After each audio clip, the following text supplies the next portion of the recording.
చిలుకూరు బాలాజీ ఆలయానికి సంబంధించి కీలకమైనటువంటి వ్యవహారం ఏదైతే మొన్న జరిగినటువంటి పరిణామాల మీద పోలీసులు తేల్చింది ఏంటయ్యా అంటే ఇందులో రంగారెడ్డి జిల్లా చిలుకూరు బాలాజీ ఆలయ ప్రధాన అర్చకుడు సిఎస్ రంగరాజన్ మీద పథకం ప్రకారమే దాడి జరిగిందని తేల్చారు.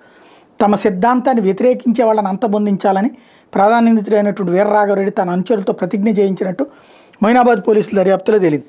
రంగరాజన్ మీద దాడికి ముందు హైదరాబాద్లోని దమ్మాయిగూడలో కుట్ర పన్నినట్టు గుర్తించారు.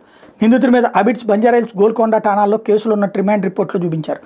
రేపు దాడిలో పాల్గొన్న నిందితులు మరో ముగ్గురు శ్రీకాకుళం, 2 భద్రాచలం, ఒకళ్ళు వరంగల్లో బుధవారం పోలీసులు చిక్కారు. వాళ్ళు బడావత్ శ్రీనివాస్, దేవిరెడ్డి వీరబాబు, రేగనమూర్తి, జనపల గోవిందరావు, లక్కోజి వెంకటరమణ, ముప్పిడి వెంకటరమణ. కేసులో మొత్తం 22 మంది ప్రమేయం ఉందని గుర్తిస్తే ఇప్పటివరకు 12 మంది దొరికారు. ఇంకొక 5గురు ఈ తెల్లవారుజామునేమో శ్రీకాకుళంలో దొరికారు. తూర్పుగోదావరి జిల్లా అనపర్తి మండలం కొప్పవరానికి చెందినటువంటి ఈ కొవ్వూరి వీరరాఘవరెడ్డి 45 ఏళ్ళు సంగీతం టీచర్. పోలీసులు, కోర్టులు ధర్మస్థాపన కోసం పనిచేయడం లేదని, రామరాజ్యం స్థాపన కోసం దుష్ట శిక్షణ, శిష్టరక్షణ చేసేందుకు ప్రత్యేకంగా సంస్థ ఉండాలని భావించేవాడు. తనకు తాను ముక్కంటి అవతారంగా ఊహించుకుని 20 మందికి పైగా అనుచరులు నియమించుకున్నాడు. 2020లో ఫేస్బుక్, యూట్యూబ్లో రామరాజ్యం పేరుతో ఛానల్ ప్రారంభించి ఫాలోవర్లను సంపాదించుకున్నాడు.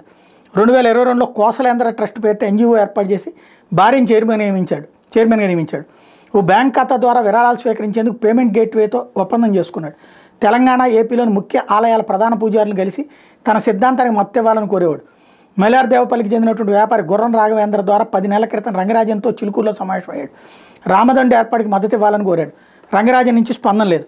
మనసులో పెట్టుకున్న వీరరాఘవరెడ్డి ఫిబ్రవరి 4న తన స్నేహితుడు న్యాయవాది దామోదరెడ్డి సాయంతో దమ్మాయిగూడలోని ఉదయరెడ్డి నివాసంలో సమావేశమయ్యాడు. రంగరాజన్ మినహా ప్రధాన ఆలయాల అర్చకులంతా తన విజ్ఞాపనకు మద్దతు ఇచ్చినట్టు చెప్పుకున్నాడు. 6ను మరోమారు 21 మంది సమావేశమయ్యారు. రామరాజ్యం సిద్ధాంతాన్ని ప్రతి అర్చకుడిని సంప్రదించాలని, ఎవరైనా వ్యతిరేకిస్తే అడ్డు తొలగించుకోవాలని ప్రతిజ్ఞ చేశారు. రంగరాజన్ మద్దతు కోసం ఈ నెల 7 మరోసారి ఆయన ఇంటికి వెళ్లారు. రంగరాజన్ వాళ్ళ సిద్ధాంతాన్ని వ్యతిరేకించడంతో దాడి చేసి పరారయ్యారు.